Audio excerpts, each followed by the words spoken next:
ഉത്രാട ദിനത്തിൽ നാടിനെ നടുക്കിയ ദുരന്തം. ഓണത്തിരക്കിലായ മലയാളികളെ ഞെട്ടിച്ചുകൊണ്ടാണ് കാഞ്ഞങ്ങാട് പാളത്തിൽ ട്രെയിൻ തട്ടി 3 പേർ മരിച്ചെന്ന വാർത്ത എത്തിയത്. 3 സ്ത്രീകൾക്കാണ് ദാരുണ അന്ത്യം സംഭവിച്ചത്.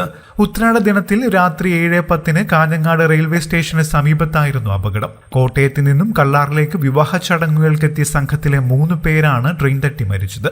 ചിങ്ങവനം പാലക്കുടി വീട്ടിൽ Chinnamma Uthuppayi, Neelamperoor Parapputhara Alice Thomas, Angelina Abraham എന്നിവരാണ് മരിച്ചത്. ശനിയാഴ്ച രാവിലെ മലബാർ എക്സ്പ്രസിലാണ് 52 പേർ അടങ്ങുന്ന സംഘം കാഞ്ഞങ്ങാട് എത്തിയത്. ഇവിടെ നിന്നും ബസ്സിൽ കള്ളാറിലേക്ക് പോവുകയായിരുന്നു. കള്ളാർ സെന്റ് തോമസ് പള്ളിയിലായിരുന്നു വിവാഹ ചടങ്ങുകൾ പൂർത്തിയാക്കി വൈകിട്ടോടെ 2 ബസ്സുകളിലായി സംഘം കാഞ്ഞങ്ങാട് റെയിൽവേ സ്റ്റേഷനിലെത്തി. ബസ്സിന് സ്റ്റേഷനിൽ തിരിയാനുള്ള ഇടമില്ലാത്തതിനാൽ ട്രോളി പാത്തിന് സമീപത്താണ് ബസ് നിർത്തിയ ആളുകൾ ഇറക്കിയത്. ബസ് ഇറങ്ങി ഒരു സംഘം ട്രോളി പാത്ത് വഴി 2ാമത്തെ പ്ലാറ്റ്ഫോമിലേക്ക് പോയി. പിന്നാലെ എത്തിയവർ ട്രെയിൻ വരുന്നത് 1ാം പ്ലാറ്റ്ഫോമിലാണെന്ന് ഇവരെ അറിയിച്ചു. തുടർന്ന് ഇവർ ഇതേ വഴിയിലൂടെ വീണ്ടും 1ാം പ്ലാറ്റ്ഫോമിലേക്ക് തിരികെ വരാൻ പാളം മറികടക്കുന്നതിനിടെ കണ്ണൂർ ഭാഗത്ത് നിന്നെത്തിയ കോയമ്പത്തൂർ ഹിസാർ എക്സ്പ്രസ് ട്രെയിൻ മൂവരെയും ഇടിച്ചു തെറിപ്പിക്കുകയായിരുന്നു. നിലവിളിയും ഒച്ചയും കേട്ട് കൂടെയുണ്ടായിരുന്നവർ ഭയന്നു. ആരൊക്കെയാണ് അപകടത്തിൽപ്പെട്ടതെന്ന് ആദ്യം തിരിച്ചറിയാനും സാധിച്ചില്ല.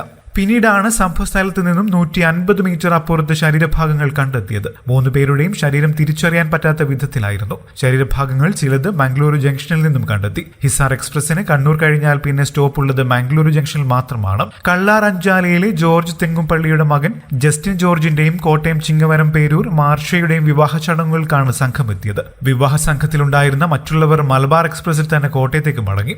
സംഭവത്തെ തുടർന്ന് മലബാർ എക്സ്പ്രസ് കോട്ടക്കുളം സ്റ്റേഷനിൽ പിടിച്ചിട്ടു. പിന്നീട് 8:15 ട്രെയിൻ കാഞ്ഞങ്ങാട് എത്തിയത്. വിവരമറിഞ്ഞ് Kanhangad DYSP Babu Peringath, inspector P Ajith Kumar എന്നിവർ സ്ഥലത്തെത്തി. 3 ആംബുലൻസുകളിലായാണ് ശരീരഭാഗങ്ങൾ കാസർഗോഡ് ജനറൽ ആശുപത്രിയിലേക്ക് കൊണ്ടുപോയത്. കളക്ടർ ഇടപെട്ട് രാത്രി തന്നെ പോസ്റ്റ്മോർട്ടം നടത്തി മൃതദേഹം ബന്ധുക്കൾക്ക് വിട്ടു നൽകാനുള്ള നടപടികൾ സ്വീകരിച്ചു. വിവരമറിഞ്ഞ് ജില്ലാ പോലീസ് ചീഫ് ഡി ശില്പ കാഞ്ഞങ്ങാടെത്തി.